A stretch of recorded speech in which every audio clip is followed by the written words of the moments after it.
Have you seen the Sexiest Vet Alive? Have you seen this guy? You know what? I had to look him up. You're talking about Dr. Evan. And when I looked him up, I was like, wow. And those eyes, not to mention the body. Let me just stop right there. Woo!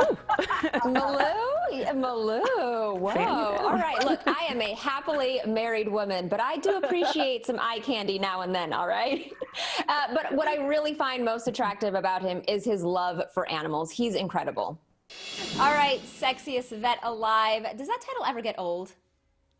No, I mean it's a compliment. Like it wasn't what I was working towards, but it's fine, and it's brought me a lot of opportunity, to be honest. So I can't hate on it.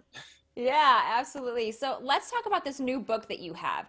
You happen to love reptiles. I myself am very scared of them. I know a lot of people are scared of them, but you talk about how people shouldn't be scared of them. Why? Well, I think they're just really misunderstood animals. And the truth is, most reptiles are really harmless, and they're more afraid, like wild reptiles are more afraid of you than you are of them. Like, especially, including snakes. And I think that's where most fear lies for a lot of people is an irrational fear of snakes. And really, you don't have anything to be afraid of. I mean, even dangerous snakes, if you give them space and respect them and just appreciate them in the wild and don't try to approach them or pick them up or anything, they're not going to go bite you. They don't go out of their way to attack or bite. And that goes for pretty much just about every wild animal. There's a couple exceptions, but overall, they have no interest in putting themselves at risk by attacking you.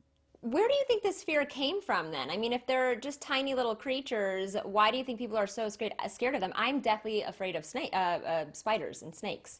Right, spiders is another common one. Rats is another common, phobia. People don't like rats. People don't like sharks. I love these misunderstood animals, but when it comes to snakes, I think there's a couple potential explanations. One being they're so vastly different from us, and the fact that they don't have arms and legs, that's almost instinctively just kind of weird and awkward for people because they don't have limbs. I think another thing might be the origins of humankind. Took place in a place where there were a lot of, very venomous snakes. And so I wonder if there was some sort of adaptation to have a fear of them, to just avoid them, avoid getting around all snakes because of the fact there are venomous snakes and are super deadly. So it was like an evolutionary kind of thing where it was, you had a better chance of surviving and reproducing as how nature is driven. If you avoided these snakes. Well, I'm definitely going to avoid them at all costs. You really don't have to. But yes. So you not only share adventures in your book about how you grew up, but there's also a wake-up call message. What do you want people to know?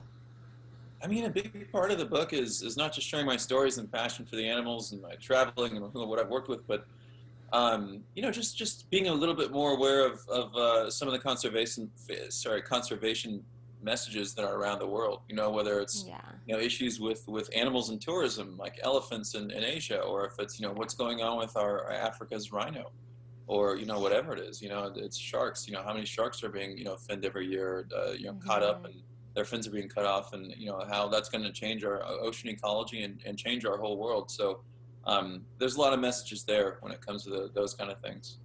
Yeah. Okay, so we have a few viewer questions that we want to ask you. So one of them is, my Maltipoo is 10 years old, and she has gotten her teeth professionally cleaned by a vet as recently as March of this year. But she builds up a lot of tartar and hates getting her teeth cleaned. So what can I do to make this process easier for her and myself? Do you happen to know if well, you said she got them done by a vet, so I'm sure that was under anesthesia and full on.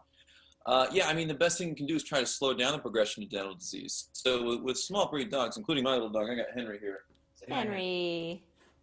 Henry, tell me, buddy, that you're not good about me brushing your teeth. Henry, do you like to get your teeth brushed? He's pretending to be all sweet. He's wearing his little bow tie and pretending to be a little gentleman, but when it comes to brushing, he doesn't take it well. I mean, that's the most effective thing you can do, is brush your dog's teeth. Not everybody can do it. So the next best option is a really high quality, like dental chew kind of treat that you do on a regular basis, like a daily basis. That's the next best thing. I mean, when it comes to slowing down the progression of dental disease, it's that mechanical action that's key. There's a lot of foams and rinses and water additives, and honestly, they're all a joke. You really need to do something where it's going to kind of have that mechanical action on the teeth. So even with Henry, I'll give him baby carrots, every day. That helps with the progression of dental disease, and he loves his carrots. All right. And then our second question is, how often should I change my pet flavor or brand of food? I don't think you necessarily have to do that at all. I mean, if you find a good quality, I think good quality commercial diets are great. They're very well-rounded, balanced nutrition. They have all the micronutrients and, of course, macronutrients your pet needs. And if you found a good option that agrees really well with your pet and they really like it, I don't think that you have to change it. You can just keep on doing that for as long as your pet enjoys that food. Thank you so much, Dr. Evan. And World Wild Vet is out now wherever books are sold.